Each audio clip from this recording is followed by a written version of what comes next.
أعوذ بالله من الشيطان الرجيم. بسم الله الرحمن الرحيم. الحمد لله الذي أنزل على عبده الكتاب ولم يجعل له عوجا قيما لينذر بأسا شديدا من لدنه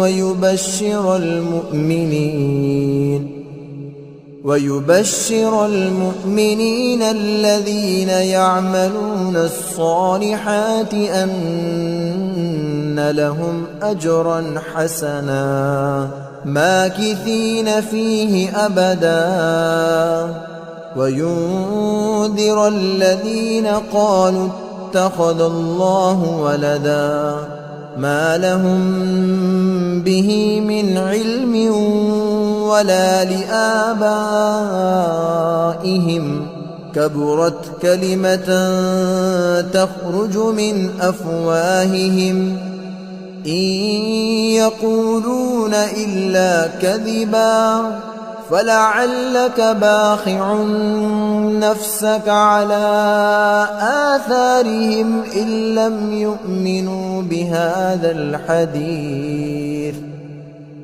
لم يؤمنوا بهذا الحديث أسفا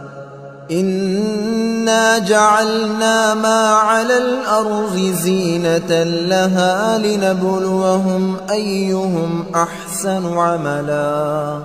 وإنا لجاعلون ما عليها صعيدا جرزا أم حسبت أن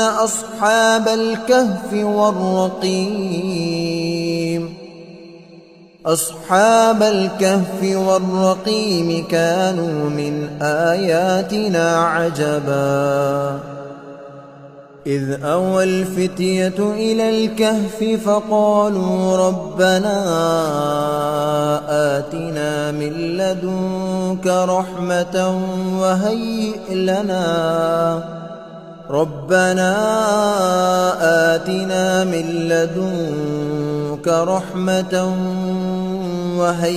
لنا من أمرنا رشدا فضربنا على آذانهم في الكهف سنين عددا ثم بعثناهم لنعلم أي الحزبين أحصى لما لبثوا أمدا نحن نقص عليك نبأهم بالحق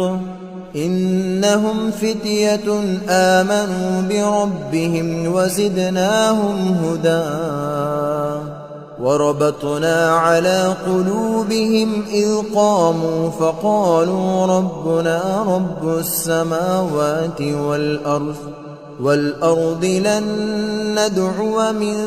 دونه إلها لقد قلنا إذا شططا هؤلاء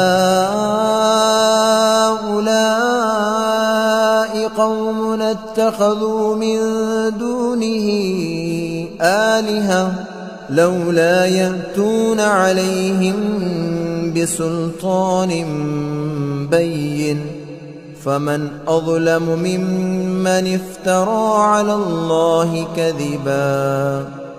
وإذ اعتزلتموهم وما يعبدون إلا الله فأووا إلى الكهف ينشر لكم ربكم من رحمته ويهيئ لكم من أمركم مرفقا وترى الشمس إذا طلعت تزاور عن كهفهم ذات اليمين وإذا غربت تقرضهم ذات الشمال وهم في فجوة منه ذلك من آيات الله من يهد الله فهو المهتد ومن يضلل فلن تجد له وليا مرشدا وتحسبهم أيقاظا وهم رقود ونقلبهم ذات اليمين وذات الشمال وكلبهم باسط ذراعيه بالوصيد لو اطلعت عليهم لوليت منهم فرارا ولملئت منهم رعبا وكذلك بعثناهم ليتساءلوا بينهم قال قائل منهم كم لبثتم قالوا لبثنا يوما أو بعض يوم قالوا ربكم أعلم بما لبثتم فابعثوا أحدكم بورقكم هذه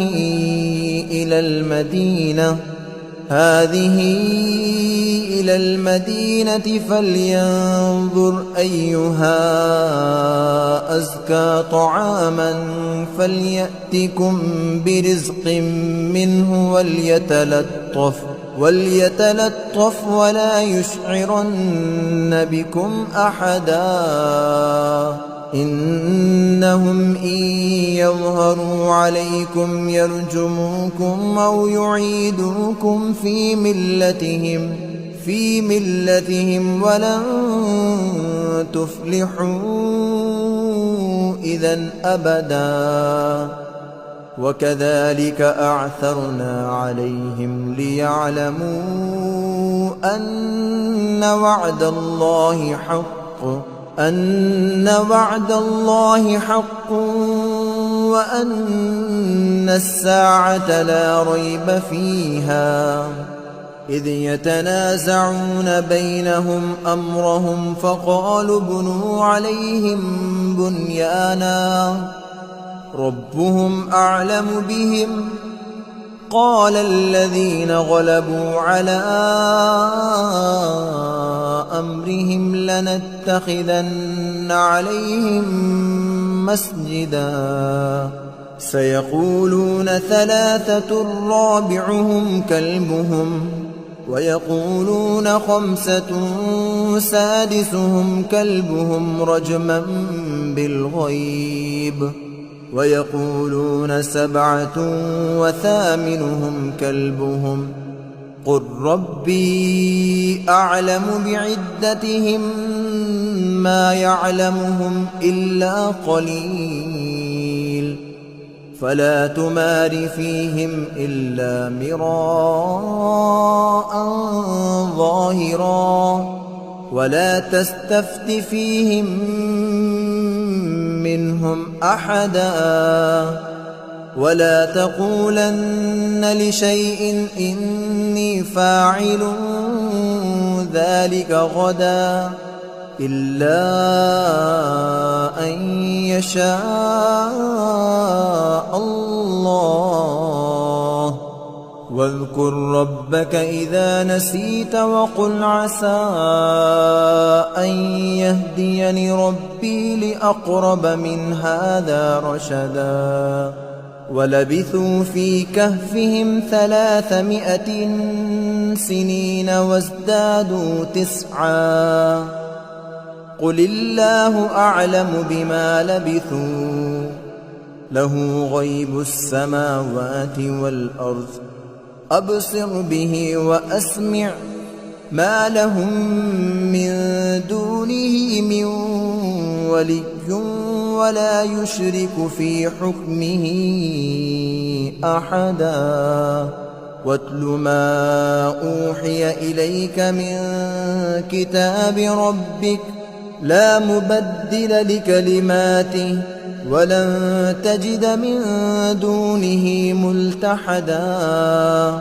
واصبر نفسك مع الذين يدعون ربهم بالغداة والعشي يريدون وجهه ولا تعد عيناك عنهم تريد زينة الحياة الدنيا ولا تطع من أغفلنا قلبه عن ذكرنا واتبع هواه وكان أمره فرطا وقل الحق من ربكم فمن شاء فليؤمن ومن شاء فليكفر إنا أعتدنا للظالمين نارا أحاط بهم سرادقها وإن يستغيثوا يغاثوا بماء كالمهل يشوي الوجوه بئس الشراب وساءت مرتفقا إن الذين آمنوا وعملوا الصالحات إنا لا نضيع أجر من أحسن عملا أولئك لهم جنات عدن تجري من تحتهم الأنهار يحلون فيها من أسابر من ذهب ويلبسون ثيابا خضرا من سندس واستبرق متكئين فيها على الأرائك نعم الثواب وحسنت مرتفقا واضرب لهم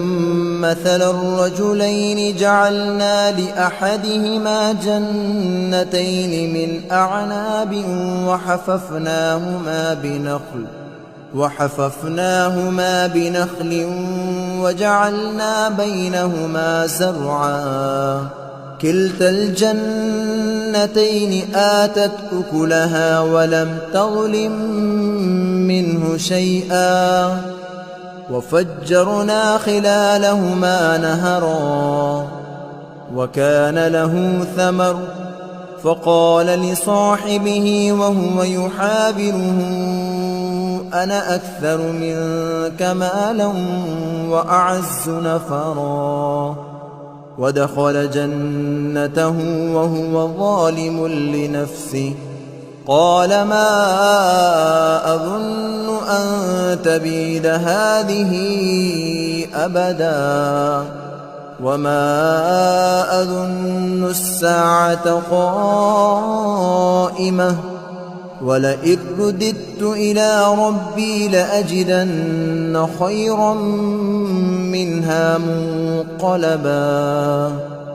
قال له صاحبه وهو يحاوره أكفرت بالذي خلقك من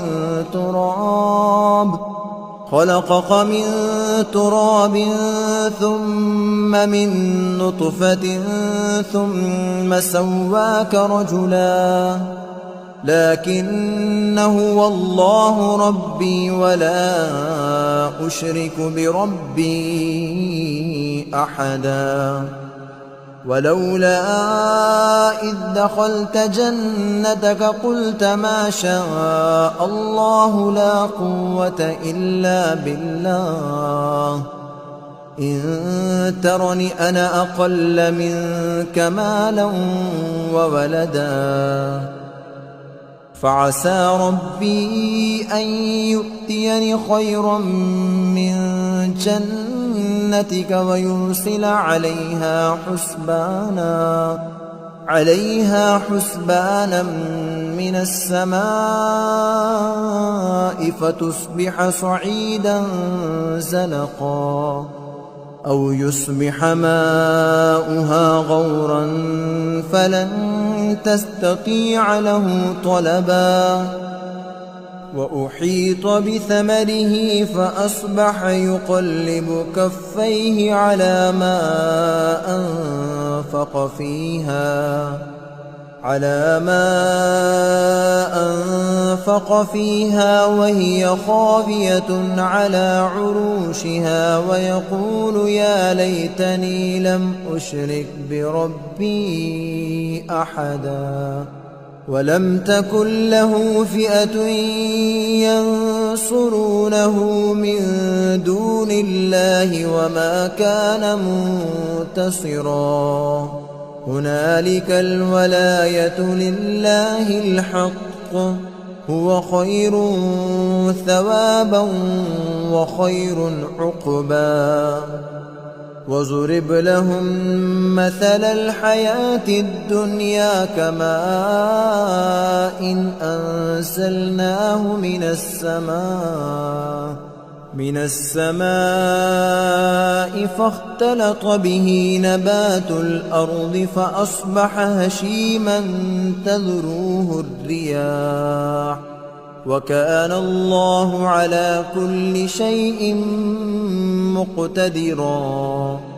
المال والبنون زينة الحياة الدنيا والباقيات الصالحات خير عند ربك ثوابا وخير أملا ويوم نسير الجبال وترى الأرض بارزة وحشرناهم فلم نغادر منهم أحدا وعرضوا على ربك صفا لقد جئتمونا كما خلقناكم أول مرة بل زعمتم أن لن نجعل لكم موعدا ووزع الكتاب فترى المجرمين مشفقين مما فيه ويقولون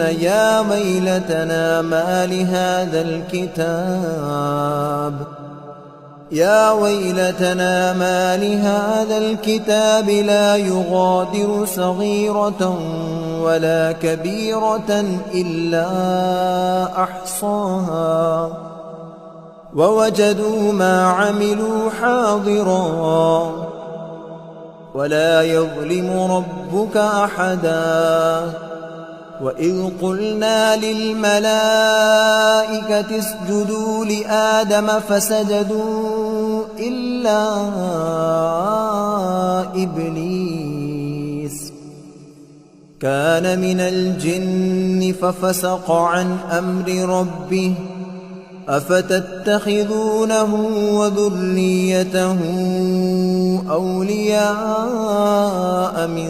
دوني وهم لكم عدو بئس للظالمين بدلا ما أشهدتهم خلق السماوات والأرض ولا خلق أنفسهم وما كنت متخذ المضلين عضدا ويوم يقول نادوا شركائي الذين زعمتم فدعوهم فلم يستجيبوا لهم وجعلنا بينهم موبقا ورأى المجرمون النار فظنوا أنهم مواقعوها ولم يجدوا عنها مصرفا ولقد صرفنا في هذا القرآن للناس من كل مثل وكان الإنسان أكثر شيء جدلا وما منع الناس أن يؤمنوا إذ جاءهم الهدى ويستغفروا ربهم إلا أن تأتيهم سنة الأولين أو يأتيهم العذاب قبلا وما نرسل المرسلين إلا مبشرين ومنذرين ويجادل الذين كفروا بالباطل ليدحضوا به الحق واتخذوا آياتي واتخذوا آياتي وما أنذروا هزوا ومن أظلم ممن ذكر بآيات ربه فأعرض عنها ونسي ما قدمت يداه إنا جعلنا على قلوبهم أكنة أن يفقهوه وفي آذانهم وقرا وإن تدعهم إلى الهدى فلن يهتدوا إذن أبدا وربك الغفور ذو الرحمة لو يؤاخذهم بما كسبوا لعجل لهم العذاب بل لهم موعد لن يجدوا من دونه موئلا وتلك القرى أهلكناهم لما ظلموا وجعلنا لمهلكهم موعدا وإذ قال موسى لفتاه لا أبرح حتى أبلغ مجمع البحرين أو أمضي حقبا فلما بلغا مجمع بينهما نسيا حوتهما فاتخذ سبيله في البحر سربا فلما جاوزا قال لفتاه آتنا غداءنا لقد لقينا من سفرنا هذا نصبا قال أرأيت إذ أوينا إلى الصخرة فإني نسيت الحوت وما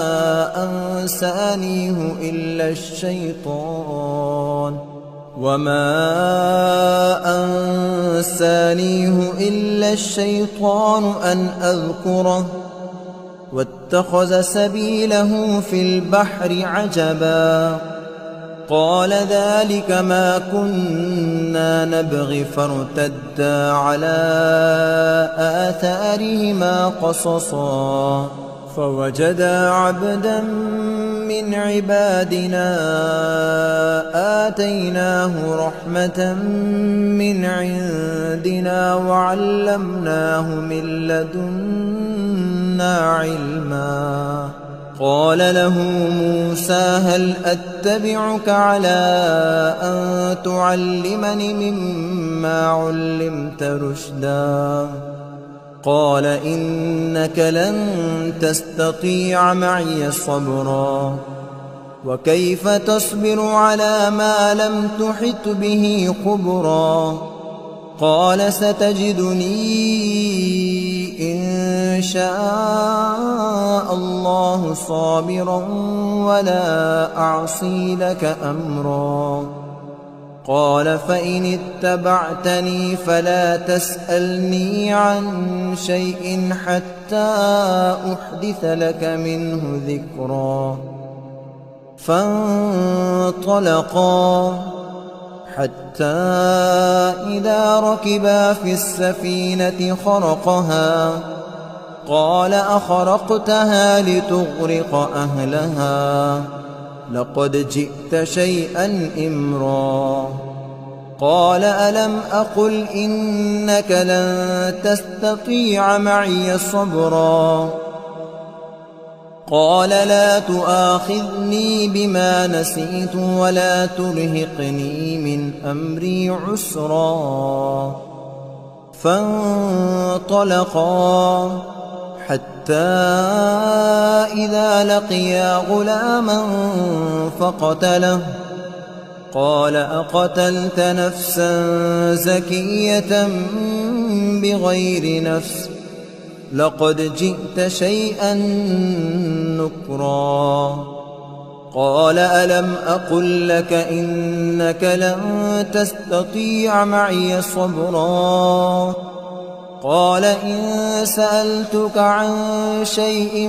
بعدها فلا تصاحبني قد بلغت من لدني عذرا. فانطلقا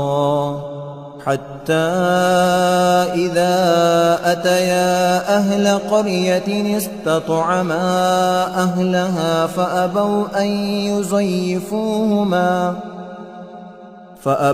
أن يضيفوهما فوجدا فيها جدارا يريد أن ينقض فأقامه. قال لو شئت لاتخذت عليه أجرا. قال هذا فراق بيني وبينك، سأنبئك بتأويل ما لم تستطع عليه صبرا. أما السفينة فكانت لمساكين يعملون في البحر فأردت أن أعيبها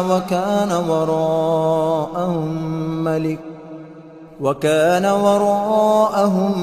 ملك يأخذ كل سفينة غصبا. وأما الغلام فكان أبواه مؤمنين فخشينا أن يرهقهما طغيانا وكفرا، فأردنا أن يبدلهما ربهما خيرا منه زكاة وأقرب رحما. وأما الجدار فكان لغلامين يتيمين في المدينة وكان تحته كنز لهما وكان أبوهما صالحا.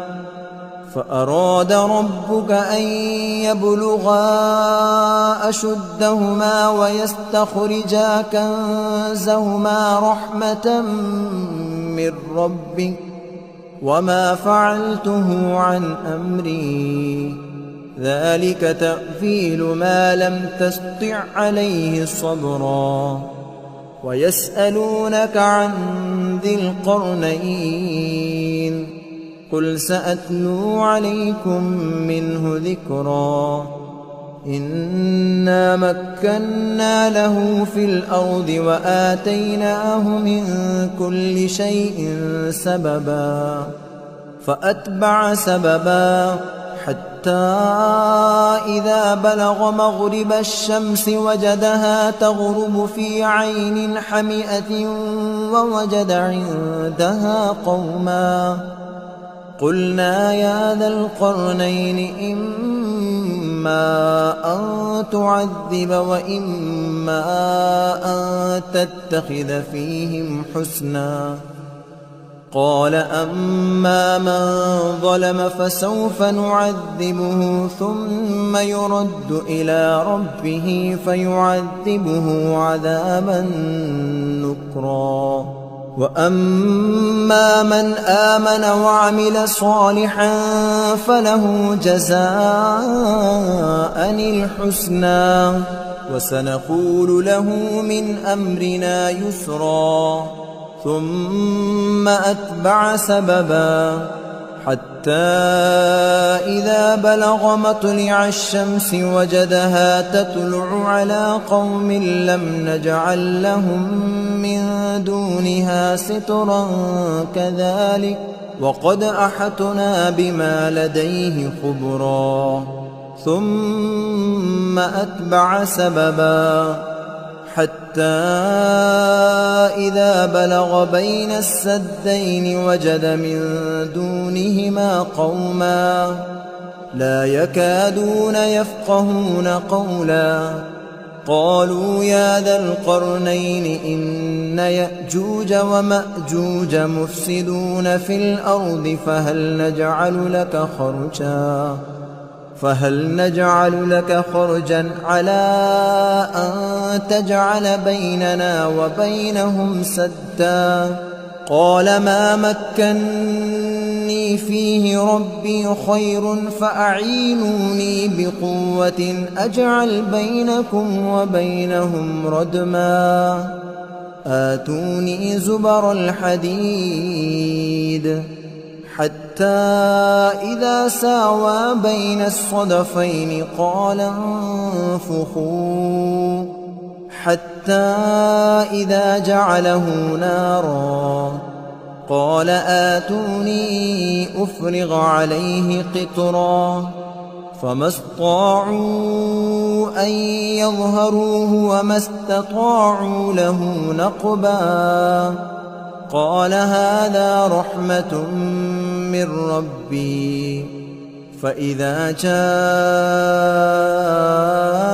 وعد ربي جعله دكا وكان وعد ربي حقا وتركنا بعضهم يومئذ يموج في بعض ونفخ في الصور فجمعناهم جمعا وعرضنا جهنم يومئذ للكافرين عرضا الذين كانت أعينهم في غطاء عن ذكري وكانوا لا يستطيعون سمعا أفحسب الذين كفروا أن يتخذوا عبادي من دوني أولياء إنا أعتدنا جهنم للكافرين نزلا قل هل ننبئكم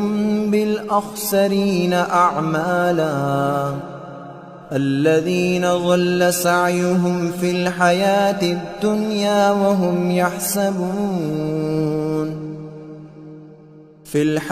الدنيا وهم يحسبون أنهم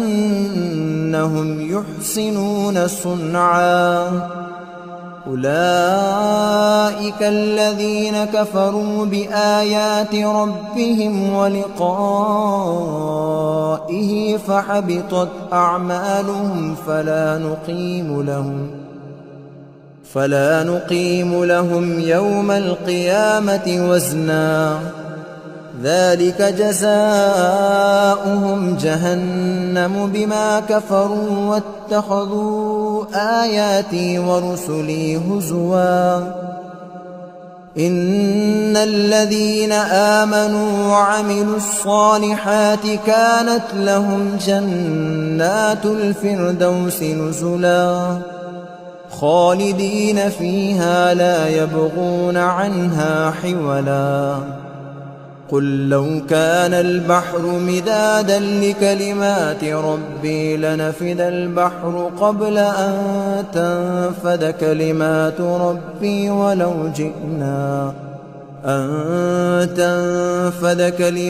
ربي ولو جئنا بمثله مددا قل إنما أنا بشر مثلكم يوحى إلي أنما إلهكم إله واحد فمن كان يرجو لقاء ربه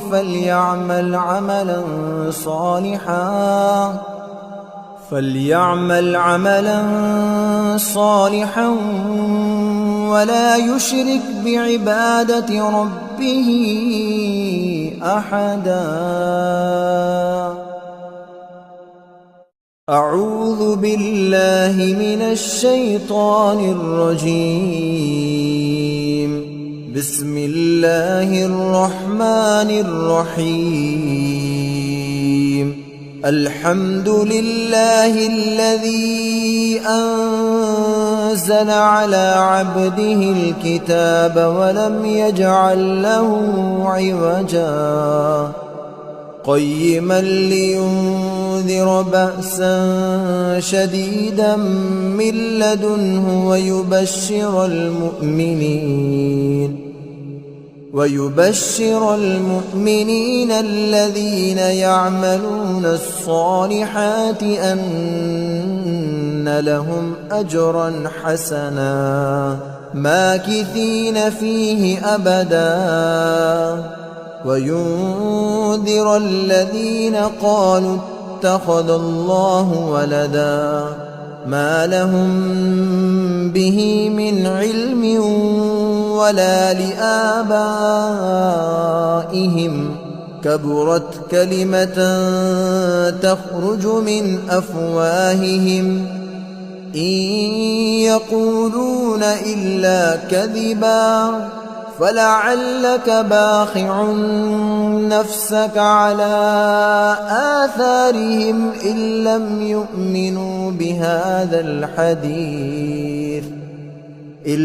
يؤمنوا بهذا الحديث أسفا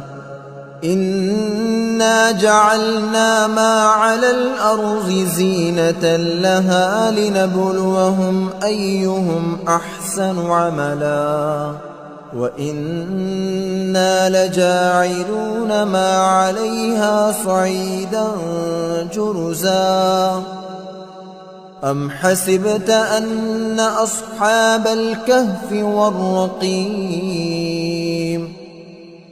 أصحاب الكهف والرقيم كانوا من آياتنا عجبا إذ أوى الفتية إلى الكهف فقالوا ربنا آتنا من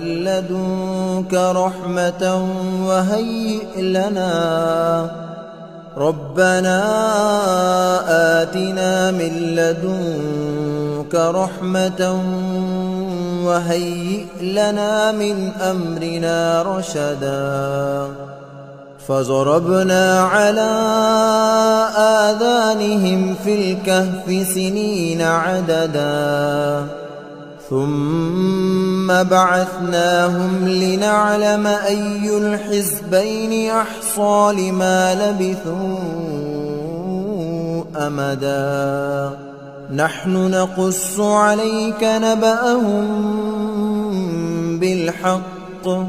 إنهم فتية آمنوا بربهم وزدناهم هدى وربطنا على قلوبهم إذ قاموا فقالوا ربنا رب السماوات والأرض لن ندعو من دونه إلها لقد قلنا إذا شططا هؤلاء قوم اتخذوا من دونه آلهة لولا يأتون عليهم بسلطان بين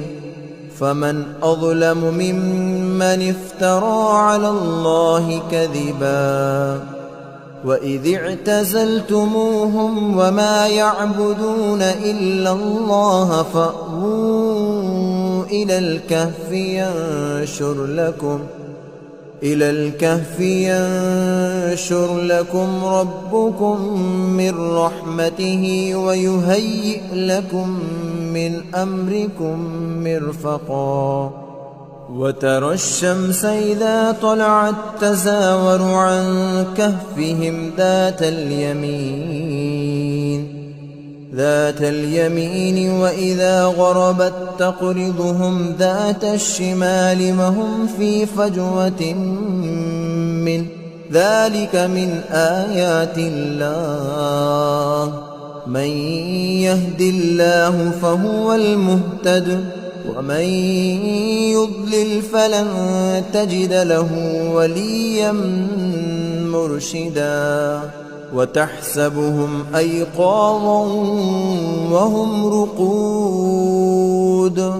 ونقلبهم ذات اليمين وذات الشمال وكلبهم باسط ذراعيه بالوصيد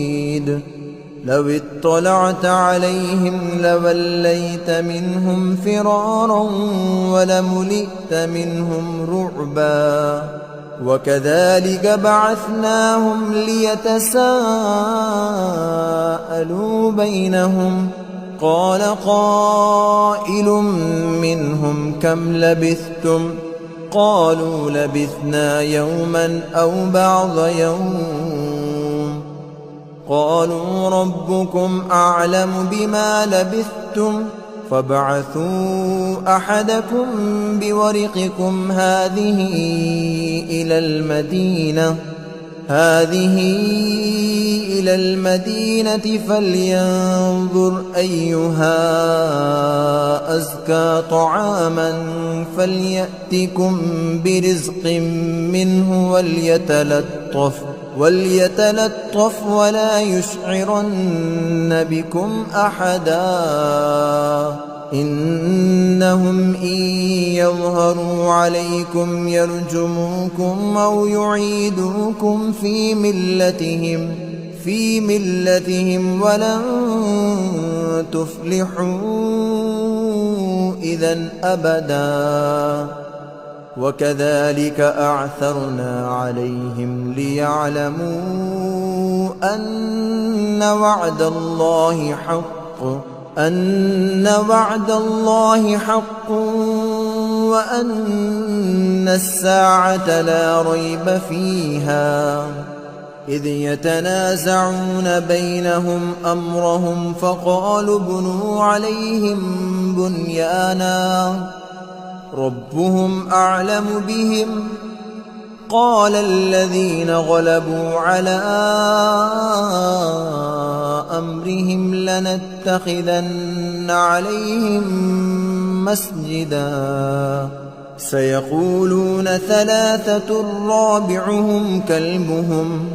ويقولون خمسة سادسهم كلبهم رجما بالغيب ويقولون سبعة وثامنهم كلبهم قل ربي أعلم بعدتهم ما يعلمهم إلا قليل فلا تمار فيهم إلا مراء ظاهرا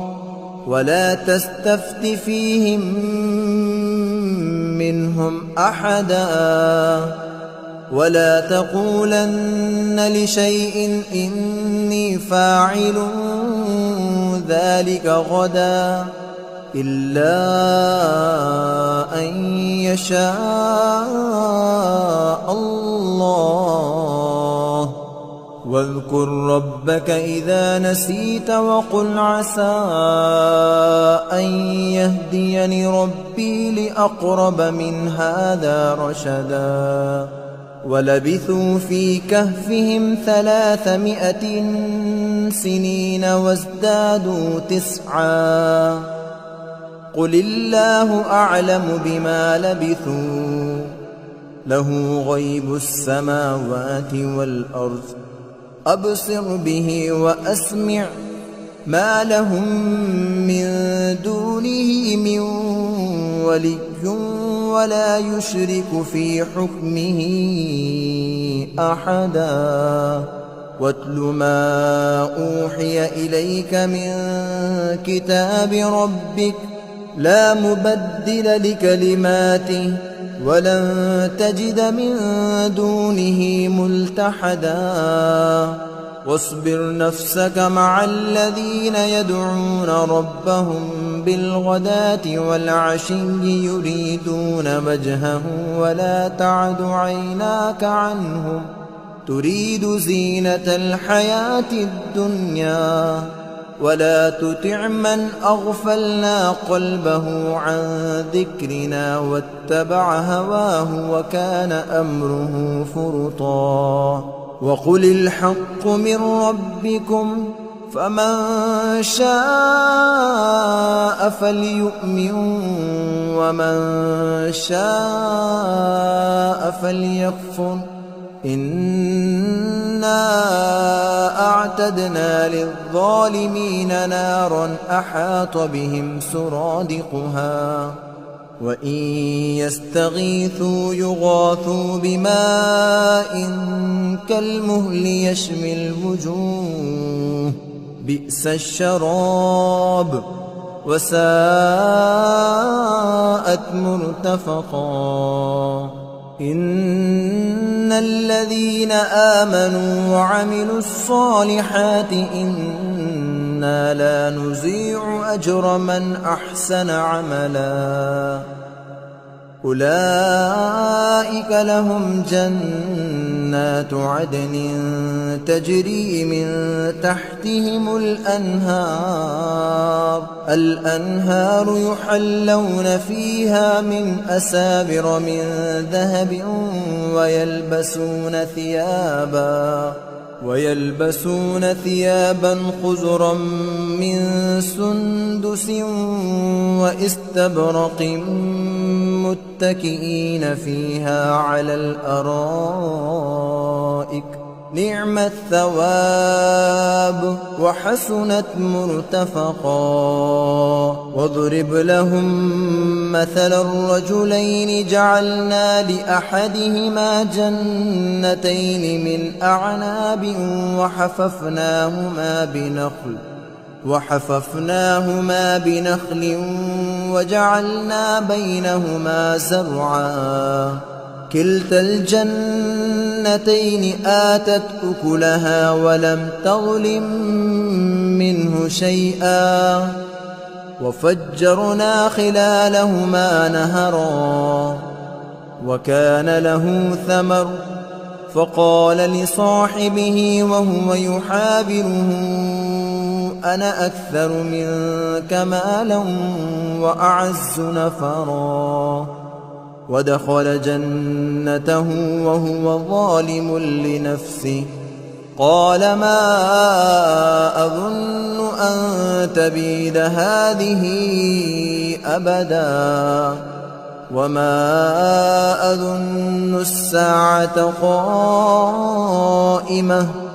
ولئن رددت إلى ربي لأجدن خيرا منها منقلبا قال له صاحبه وهو يحاوره أكفرت بالذي خلقك من تراب ثم من نطفة ثم سواك رجلا لكن هو الله ربي ولا أشرك بربي أحدا ولولا إذ دخلت جنتك قلت ما شاء الله لا قوة إلا بالله إن ترني أنا أقل منك مالا وولدا فعسى ربي أن يؤتيني خيرا من جنتك ويرسل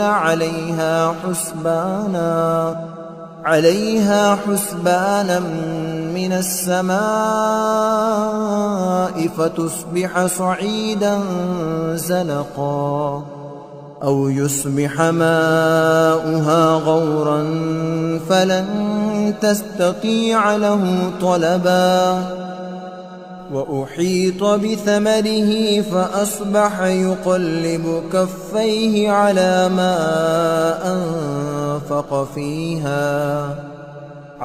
ما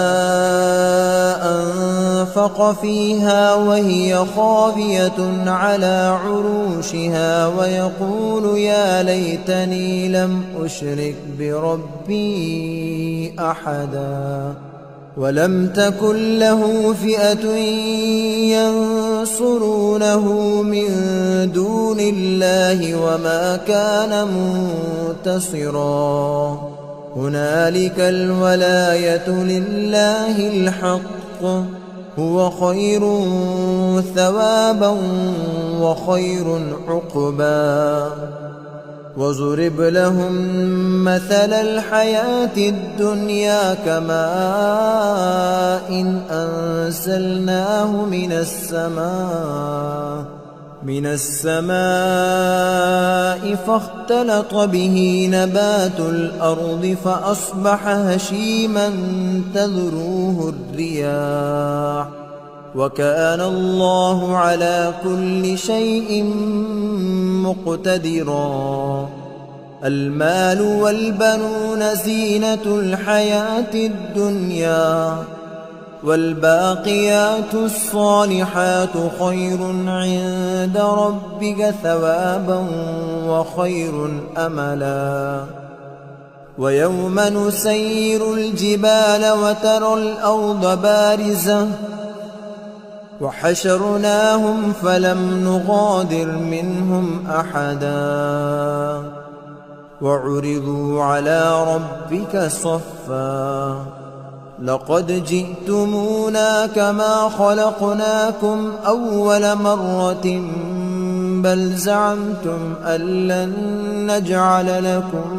موعدا.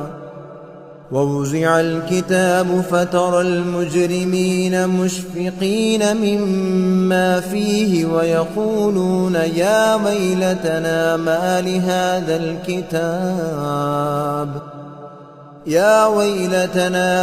لهذا الكتاب لا يغادر صغيرة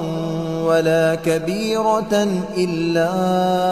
أحصاها ووجدوا ما عملوا حاضرا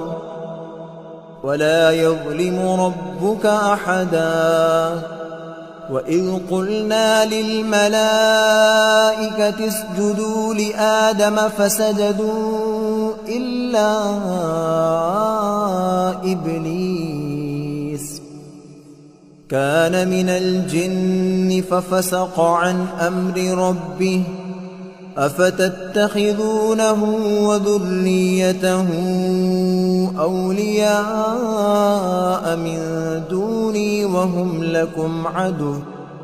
بئس للظالمين بدلا. ما أشهدتهم خلق السماوات والأرض ولا خلق أنفسهم وما كنت متخذ المضلين عضدا. ويوم يقول نادوا شركائي الذين زعمتم فدعوهم فلم يستجيبوا لهم وجعلنا بينهم موبقا. ورأى المجرمون النار فظنوا أنهم مواقعوها ولم يجدوا عنها مصرفا. ولقد صرفنا في هذا القرآن للناس من كل مثل وكان الإنسان أكثر شيء جدلا. وما منع الناس أن يؤمنوا إذ جاءهم الهدى ويستغفروا ربهم إلا أن تأتيهم سنة الأولين أو يأتيهم العذاب قبلا. وما نرسل المرسلين إلا مبشرين ومنذرين. ويجادل الذين كفروا بالباطل ليدحضوا به الحق واتخذوا آياتي وما أنذروا هزوا. ومن أظلم ممن ذكر بآيات ربه فأعرض عنها ونسي ما قدمت يداه إنا جعلنا على قلوبهم أكنة أن يفقهوه وفي آذانهم وقرا وإن تدعهم إلى الهدى فلن يهتدوا إذن أبدا. وربك الغفور ذو الرحمة لو يؤاخذهم بما كسبوا لعجل لهم العذاب بل لهم موعد لن يجدوا من دونه موئلا. وتلك القرى أهلكناهم لما لما ظلموا وجعلنا لمهلكهم موعدا وإذ قال موسى لفتاه لا أبرح حتى أبلغ مجمع البحرين أو أمضي حقبا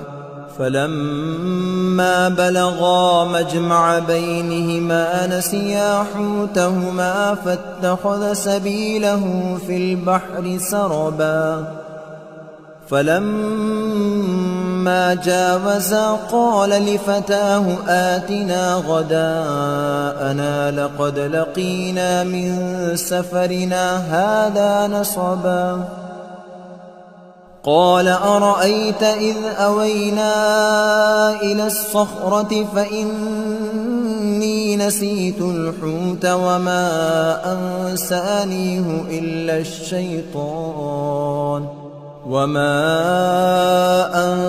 أنسانيه إلا الشيطان أن أذكره واتخذ سبيله في البحر عجبا قال ذلك ما كنا نبغي فارتدا على آثارهما قصصا فوجدا عبدا من عبادنا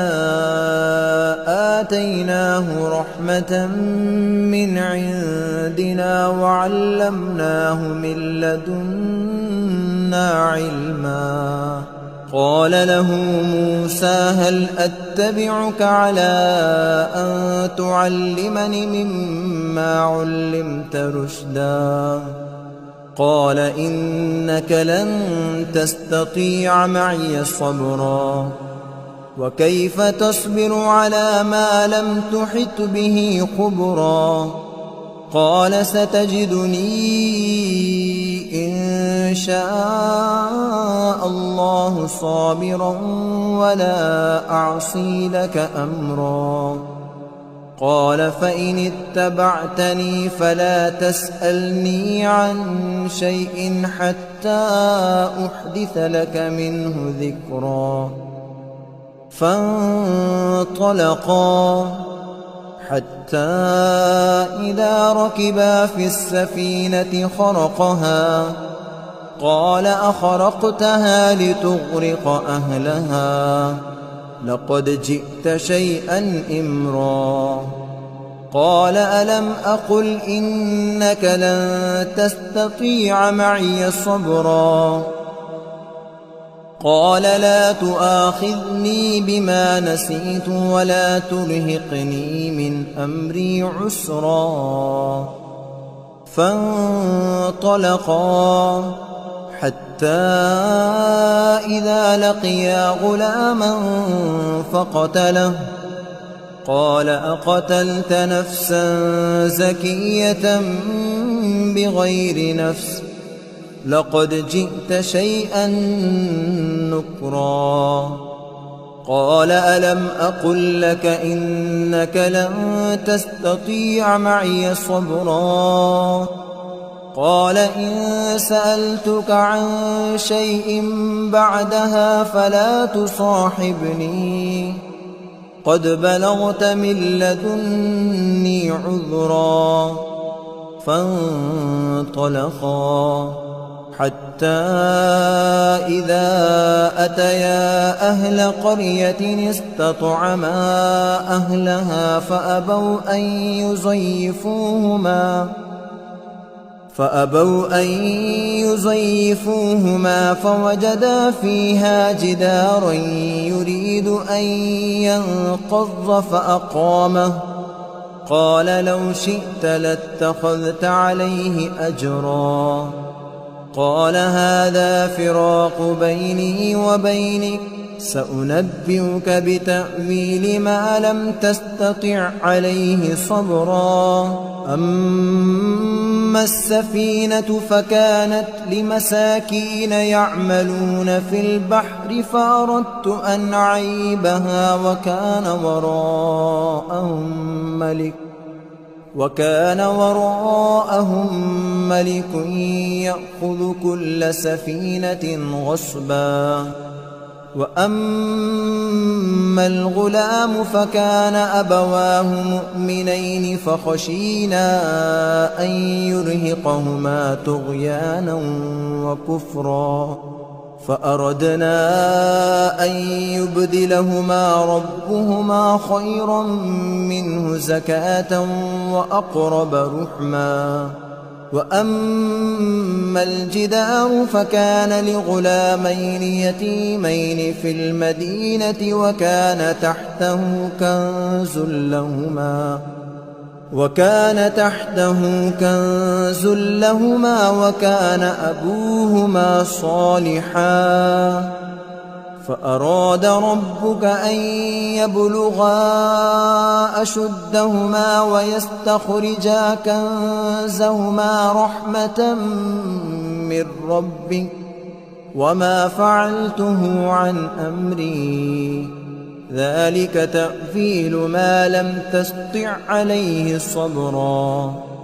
ويسألونك عن ذي القرنين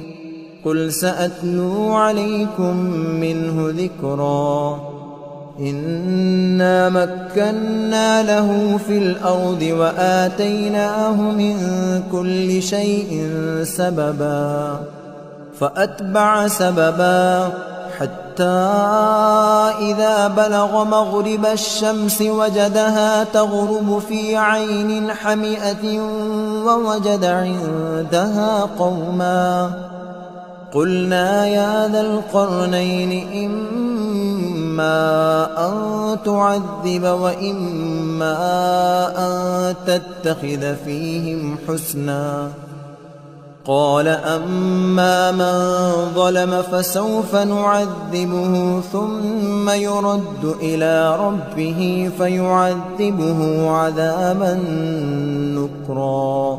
وأما من آمن وعمل صالحا فله جزاء الحسنى وسنقول له من أمرنا يسرا. ثم أتبع سببا حتى إذا بلغ مطلع الشمس وجدها تطلع على قوم لم نجعل لهم من دونها سترا كذلك وقد أحطنا بما لديه خبرا. ثم أتبع سببا حتى إذا بلغ بين السدين وجد من دونهما قوما لا يكادون يفقهون قولا قالوا يا ذا القرنين إن يأجوج ومأجوج مفسدون في الأرض فهل نجعل لك خرجا على أن تجعل بيننا وبينهم سدا. قال ما مكني فيه ربي خير فأعينوني بقوة أجعل بينكم وبينهم ردما. آتوني زبر الحديد حتى إذا ساوى بين الصدفين قال انفخوا حتى إذا جعله نارا قال آتوني أفرغ عليه قطرا فما استطاعوا أن يظهروه وما استطاعوا له نقبا. قال هذا رحمة من ربي فإذا جاء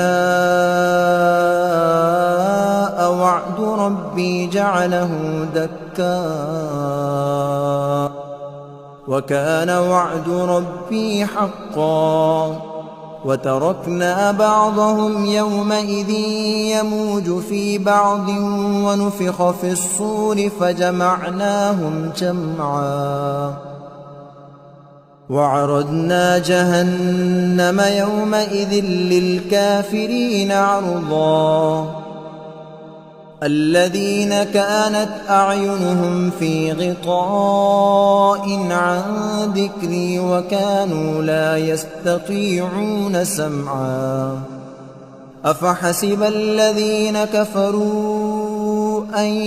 يتخذوا عبادي من دوني أولياء إنا أعتدنا جهنم للكافرين نزلا قل هل ننبئكم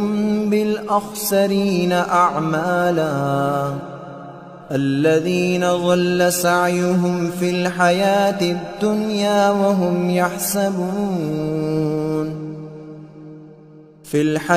الدنيا وهم يحسبون أنهم يحسنون صنعا أولئك الذين كفروا بآيات ربهم ولقائه فحبطت أعمالهم فلا نقيم لهم يوم القيامة وزنا ذلك جزاؤهم جهنم بما كفروا واتخذوا آياتي ورسلي هزوا إن الذين آمنوا وعملوا الصالحات كانت لهم جنات الفردوس نزلا خالدين فيها لا يبغون عنها حولا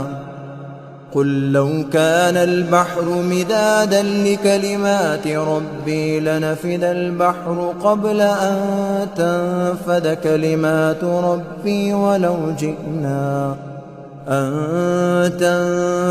كلمات ربي ولو جئنا بمثله مددا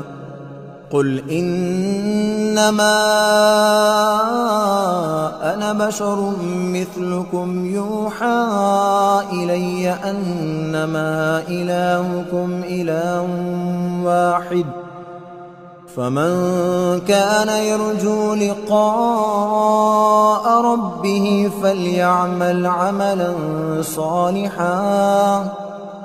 فليعمل عملا صالحا ولا يشرك بعبادة ربه أحدا.